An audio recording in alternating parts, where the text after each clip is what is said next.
warahmatullahi wabarakatuh. Perkenalkan, nama saya Rifkiul Rahman sebagai moderator. Saya Selviana Anggraini sebagai pemateri pertama. Saya Asma Tarina sebagai pemateri kedua. Saya Siti Sandini sebagai pemateri ketiga. Saya Isna Syarifatul Munisa sebagai pemateri keempat. Saya Budi Lestari sebagai materi kelima. Kami akan menganalisis hasil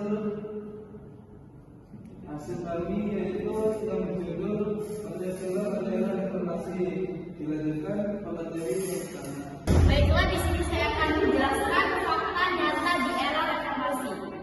Munculnya ego, kedaerahan, dan primordialisme sampai munculnya indikasi tersebut sebagai salah satu gambaran menurunnya pemahaman tentang Pancasila sebagai suatu ideologi dasar filsafat negara, azas paham negara.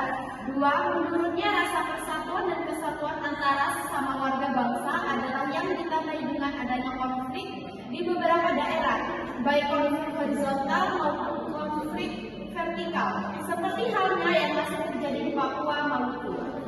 3. Pancasila secara formal tetap dianggap sebagai dasar dan ideologi negara, tetapi hanya sebatas pada retorika pernyataan politik. Yang keempat, adanya subserviasi asing, yakni kita saling menghancurkan negara sendiri karena campur tangan secara halus pihak asing. Yang kelima, di dalam pendidikan formal, Pancasila tidak lagi diajarkan sebagai pelajaran wajib, sehingga dilahirkan Pancasila pada masyarakat melemah. Baik, yang keenam, berkembangnya ideologi pragmatisme yang kering dan empati, menipisnya rasa solidaritas terhadap sesama, elit politik mabuk rasa, aji mumpung, dan nilai-nilai sikap yang manifestasinya adalah menghalalkan segala cara untuk mewujudkan kepentingan yang dianggap berguna untuk diri sendiri atau kelompoknya. Membangkitkan Pancasila di era reformasi. Para pemimpin bangsa dan negara tidak hanya mengucapkan Pancasila dan UUD 45 dalam pidato-pidato, tetapi mempraktikkan nilai-nilai Pancasila dalam kehidupan sehari-hari. Dengan demikian, kesaktian Pancasila bukan hanya diwujudkan dalam bentuk seremonial, melainkan benar-benar bisa dirasakan langsung oleh masyarakat. Yang perlu dalam konteks era reformasi yang lebih konseptual, komprehensif, konsisten, integrasif, sederhana, dan relevan dengan perubahan-perubahan yang terjadi dalam kehidupan masyarakat, bangsa, dan negara. Selanjutnya, berdasarkan imperatif 1, Pancasila harus dimaknai secara proporsional dan kontekstual.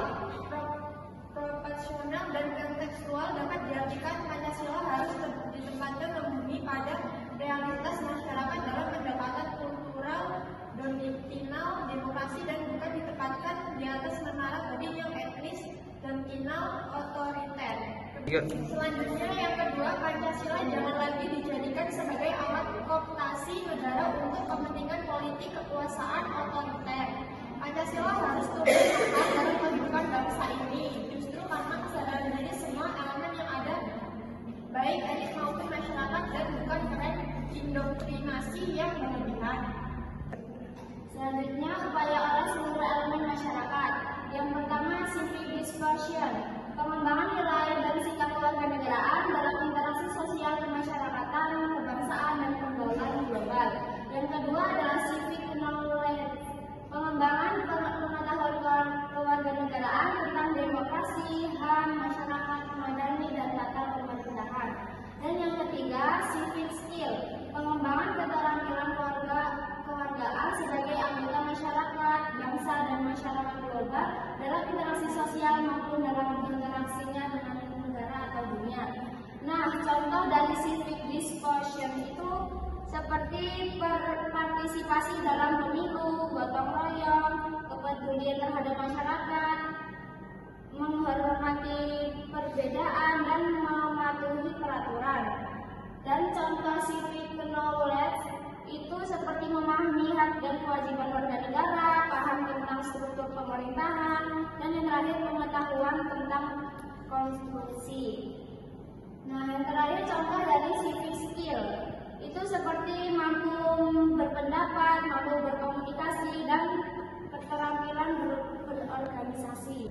Yang ketiga, agar tetap membumi, Pancasila dikembalikan kepada jati dirinya, yaitu ideologi negara, dan mengubah dari wacana ideologi semata menjadi ilmu, serta tetap menjadikan Pancasila sebagai kriteria setiap kebijakan negara.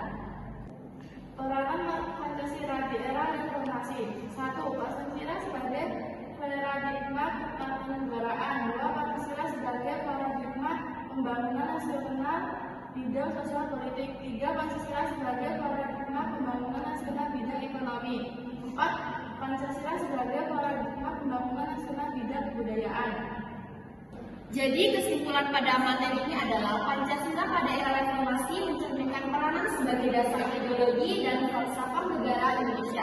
Setelah reformasi 1998, Pancasila dihadirkan pada tantangan baru termasuk kebutuhan untuk menghadapi nilai-nilainya dengan konteks demokrasi dan hak asasi manusia.